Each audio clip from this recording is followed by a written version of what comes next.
Unidad 2. La formación de las palabras, criterios y partes. Transformación de las palabras. El lenguaje verbal refleja el modo de ser de quien lo usa, ya que a través de ello reflejamos emociones, sentimientos y deseos, es decir, refleja el modo de ser de quien lo habla y escribe. Como tal, las palabras tienen vida y constituyen la lengua de un pueblo, es decir, son la proyección de su cultura. Existen tres tipos de cambios. Los primeros son los cambios fonéticos, que son cambios en el sonido de las palabras. El segundo son los cambios morfológicos, que son cambios en las formas de las mismas. Y los semánticos, que son cambios en el significado de las palabras. Los cambios fonéticos. Los cambios fonéticos son cambios en el sonido de las palabras. Unos sonidos surgen, otros desaparecen o simplemente se transforman y pueden afectar a sonidos vocálicos o a los sonidos consonánticos. Ejemplo de esto es la palabra capio, que se fue transformando en caipo y finalmente en cambio como los conocemos en la actualidad. Estos van a afectar la articulación de un fonema y es el proceso universal e inevitable por la cual las lenguas cambian con el tiempo. Existen dos tipos de cambios fonéticos. Los primeros son los cambios espontáneos, que se van a producir aleatoriamente y afectan a palabras particulares. Estos se consideran sujetos a accidentes históricos y modas variadas. El segundo son los cambios sistemáticos, que se producen en determinados contextos fijos y no van a ser distribuidos al azar, y son producidos como resultado de la influencia de otros sonidos adyacentes. Existen diferentes causas de los cambios fonéticos. Con la desaparición del Imperio Romano de Occidente, quedan palabras que derivan de un latín vulgar, que con el tiempo se fueron convirtiendo en las lenguas romances, y un ejemplo de ellas es el castellano. Estas diferencias locales se acrecentaron al debilitarse la unidad política, administrativa y militar, esta mantenía cierta unidad lingüística en los pueblos controlados por el imperio, y el latín vulgar sufrió numerosas alteraciones fonéticas que afectaron a vocales y a consonantes, como vimos anteriormente. Algunos ejemplos que podemos observar son la O tónica o diptonga, que la regla menciona que se va a convertir en UE, que en el latín podemos observar el ejemplo de porta, que en castellano podemos decir que es puerta. Otro ejemplo es la I breve, que esta I, conforme a la regla, pasó a denominarse letra E, que en latín podemos observar la palabra ordinare, que en castellano se convirtió en ordenar. Y así podemos observar otros ejemplos. Los segundos cambios son los cambios morfológicos, que estos son cambios de la forma y estructura de las palabras. Y un cambio morfológico se da por un cambio fonético, es decir, un cambio fonético va a provocar un cambio morfológico en la palabra. Existen diferentes tipos de cambios morfológicos. El primero es por aumento de letras, que a su vez se subdivide en tres. Encontramos prótesis, que este es un cambio al comienzo de la palabra, y por ejemplo tenemos a aqueste por este. El segundo es epéntesis, que es un cambio en medio de la palabra. Ejemplo tenemos torzón por torzón. Y parágoge, que este es un cambio al final de la palabra. Y en ejemplo tenemos felice por feliz. También tenemos otro tipo de cambio, que es por supresión de letras. El primero se divide en aféresis, que este cambio va a ser al principio de la palabra, hora por hora. Síncopa, que es un cambio en medio de la palabra, navidad por natividad. Y apócope, que es al final de la palabra, san por santo. También tenemos cambios por fusión o por contracción. Un ejemplo sería del por de él, o por transposición o cambio de lugar de letras o de sílabas, denominado metástesis. Por ejemplo, cantinela por cantilena. Por último, tenemos a los cambios semánticos, que son cambios en el significado de las palabras. Se va a llamar polisemia de mucho a la multiplicidad de sentidos que una palabra tiene.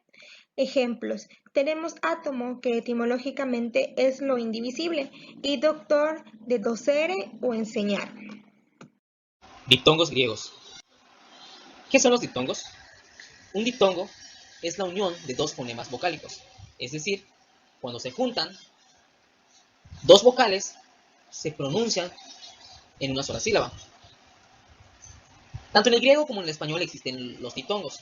En el español, para que se dé un diptongo, debe estar una vocal abierta acompañada de una vocal cerrada. Esta no importa su orden, es decir, una vocal cerrada puede estar antes de la abierta o viceversa. Dentro de la vocal abierta se encuentran la A, E y la O. Y en las vocales cerradas se encuentran la I y la U. Mientras que en el griego, para que se dé un diptongo, obligadamente debe estar la vocal abierta al principio y posteriormente debe estar una vocal cerrada. Dentro de la vocal abierta en el griego se encuentra el alfa, epsilon, omicron, y en la vocal cerrada está la iota y la ypsilon. En el cuadro podemos observar a un conjunto de diptongos llamados breves, o también llamados propios. Se les llama así porque la primera vocal es breve. Debemos de acordarnos que las vocales breves son las antes mencionadas: alfa, epsilon, omicron, iota e ypsilon. ¿Ya? Deben estar al principio para ser llamados propios. Como primer ejemplo, tenemos la unión de un alfa con un iota, que al unirlas forma o se pronuncia como una E. Como ejemplo, tenemos en la última columna, en la parte superior, tenemos la primera palabra que dice pedagogia. ¿Qué significa pedagogía en español? Como podemos observar, tenemos al primer diptongo, que es la unión de un alfa y un iota, que si lo leyéramos sin conocer esto, lo leeríamos como pedagogia. Sin embargo, tiene un sonido de E, por lo tanto, se lee pedagogia. ¿Ya? Posteriormente tenemos la unión de un epsilon con un iota, que se pronuncia como una I. Tenemos allí el ejemplo encerrado, que dice ídolo, ídolo. Esta unión tiene el sonido de I, que en lugar de que se lea eidolop, la unión, este diptongo, suena como una I, por lo tanto suena como ídolo, que en español significa ídolo. Posteriormente tenemos a la unión de un omicron con un iota, que algo interesante es que igual suena como el diptongo anterior, como una I. Y tenemos el ejemplo de la palabra ecuménico, que en el griego se lee como ikumenokos. Ikumenokos. ¿Ya? Podemos observar que la primera letra, que el primer diptongo suena como I, y si somos observadores, enseguida está capa y posteriormente tenemos otro diptongo, que es la OU, que es la unión de un omicron con un ypsilon, que este, más abajo lo vamos a ver, tiene un sonido de U. Posteriormente tenemos la unión de un alfa más un ypsilon. Este tiene sonido de af o ap. Por ejemplo, en la palabra griega abo, abo significa huevo. Aquí tenemos este diptongo, au, que es alfa más ypsilon, que significa abo. Posteriormente tenemos la unión de un epsilon más un ypsilon, que suena como F o ep. En este caso es eutaya, eutaya,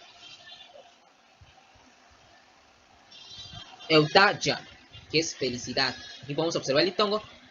También tenemos la unión de un omicron más un ypsilon, omicron más un ypsilon, y suena como U. ¿Ya? En esta palabra suena como bus. ¿Ya? Tenemos este diptongo de un omicron más un ypsilon. Y por último tenemos la unión de un ypsilon más un iota, que es muy raro en el griego y que ya se ha dejado de usar. Por último tenemos a los diptongos impropios, o también llamados largos, que es la unión de una vocal larga con la iota. Dentro de las vocales largas tenemos al alfa, al eta y al omega. Y les voy a mostrar un poco de aquí en la parte inferior del alfa tenemos como un puntito que representa a la iota, se le llama iota suscrita y se escribe de esa manera y se pronuncia alfa.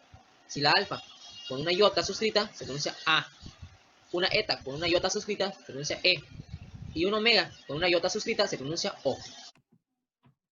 Y ahora veamos lo que son los diptongos latinos.